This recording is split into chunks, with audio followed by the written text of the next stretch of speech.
Your baby is mid-air for less than a second. Dad's hands let go just enough for that tiny stomach drop and then catch him again before gravity finishes the sentence. And in that half second, where nothing is certain yet, your baby's eyes are locked on one thing, not the ceiling, not the room, not you. Dad's face. If Dad is laughing, your baby laughs.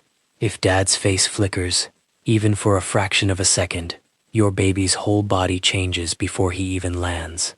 You've probably seen this and thought it was just delight. A game, something to fill the 20 minutes before nap time. It's not. Watch it again in your head, slower this time. The toss-up, the catch, the peekaboo where your baby genuinely does not know if your face is coming back, and then it does, and something in his chest visibly releases. That's not entertainment. That's your baby running the most important experiment of his day, dozens of times, disguised as a game. Here's what almost nobody tells new parents, dads especially. Your baby isn't playing to have fun first and learning second. He's testing something first, and the fun is what happens when the test comes back with a good result. Every toss, every surprise, every boo, every moment of being flipped upside down and set right again, your baby is quietly asking his father one question over and over without a single word. Is the world still safe, even when it stops being predictable? Most dads never know this is what's happening. They think they're being fun. They think they're the wild one, the parent who gets the big laughs, the break from routine. And they're not wrong about the laughs. What they don't know is what's underneath them. We tend to file baby play into the same mental drawer as everything else that isn't feeding, sleeping, or diaper changes. The extra stuff, nice to have, not essential, something you do because the baby seems happy, not because anything important is happening inside him while it's happening. That drawer is wrong, and it's costing dads a level of connection they don't even know they're building or missing. Stick with me, because before this video ends, I'm going to walk you through the exact 3-step sequence I use, the one that's helped me and over 450 other moms, for the moments when you're the one standing there watching, unsure whether to jump in or just let it happen. Because here's the part that surprised me the first time I really understood it. Your baby cannot ask you in words whether the world is safe. He doesn't have the language yet, and he won't for a long time. So instead, he asks with his body, in situations exactly like this, the toss, the drop, the surprise, because uncertainty is the only language that actually tests the answer. A calm room doesn't ask anything. A moment of, wait, what's happening? Does. And the response he gets back, again and again, becomes the actual answer he carries forward. I noticed this properly for the first time with my own son. He was maybe 8 months old, and my partner was doing this thing where he'd lift him high, hold him there just a beat too long, and wait. And every single time, my son's eyes would shoot straight to his father's face, not scanning the room, not looking at me, just locked on Dad's expression, like he was reading the only instrument panel that mattered. The second Dad smiled, my son screamed with laughter. If Dad had looked worried even once, I don't think my son would have laughed at all. He would have cried. Same toss, same height, completely different outcome, based entirely on one face. That's not a cute coincidence. Developmental researchers have a name for exactly this behavior. They call it social referencing. Long before babies can talk, they check a trusted adult's face to decide how to feel about something uncertain. It's been studied most famously using a visual cliff, a setup that looks like a sudden drop in the floor, even though it's actually covered in glass. Babies who reached the edge didn't just decide on their own whether to cross. They looked up at their mother's face first. If she smiled and encouraged them, most of the babies crossed. If she looked afraid, almost none of them did.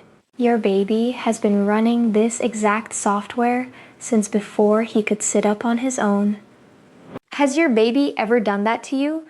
Locked eyes with you or your partner in the middle of something uncertain, like he was waiting for permission to feel okay? I'd love to know, because once you notice it, you cannot unsee it. Tell me in the comments. Now here's why the rough, surprising, slightly unpredictable play that dads tend to bring to the table matters so much for this specific test. A calm cuddle doesn't create uncertainty. It's safe from the start, so there's nothing to check. But the toss in the air, the sudden boo, the being lifted upside down, those moments manufacture a tiny dose of real uncertainty on purpose, and that's exactly the condition your baby's brain needs in order to practice checking and finding safety over and over until it becomes something closer to a belief than a hope. Researchers who study father-child play have found that this kind of physical, surprising interaction is where fathers tend to show up differently than mothers. Not better, not worse, a separate contribution, building a specific kind of trust that quiet, predictable play doesn't have the same raw material to build. So every single time your baby's father plays this way, the toss, the surprise, the flip, and your baby lands laughing, that laugh is not the finish line. It's the notification that the test just came back positive. Safe, even when unpredictable. Safe, even when the ground disappears for half a second. Safe, even when dad's face is the only stable thing in the whole moment. Which means the story most of us have quietly believed. That play is the extra, the filler, the part that doesn't really matter compared to feeding and sleeping and all the things that keep a baby alive. That story is backwards. This is one of the ways your baby learns to be alive in the world, not just kept alive in it. I don't think that's a small distinction. I think it might be one of the most important things nobody tells new dads. If what I just described is your house too, a dad who has no idea the weight of what he's doing every time he throws your baby into a fit of giggles, you're not the only one who didn't know. I didn't either, not really, until I started paying attention to my own son's face instead of just enjoying the sound of him laughing. I put everything I've learned about these small, loaded moments and how to actually be present for them instead of anxious through them into the reset cycle. It's pinned in the comments below if you want to go deeper, because knowing the theory is one thing. Actually staying regulated enough in the moment to let your baby run this test without your own nerves getting in the way, that's a different skill entirely, and it's the one most parenting content skips completely. Okay, real talk in the comments. Has this ever happened in your house? Your baby locking eyes with dad mid-surprise, like his whole sense of safety depended on that one expression? I want to hear it. And if you're new here, hit subscribe and come join the Tiny Feelings fam. Every week we break down exactly this kind of moment, the ones that look small but aren't. So the next time you watch your baby's father throw him into the air, or vanish and reappear behind his own hands, or flip him upside down until he shrieks, don't just watch the laugh. Watch the half second right before it. That's the moment your baby is asking the question. And that's the moment his father is answering it without ever knowing he's being asked. Every toss, every catch, every boo that turns back into a familiar face. Your baby isn't just playing. He's finding out the world can disappear for a second and still come back safe.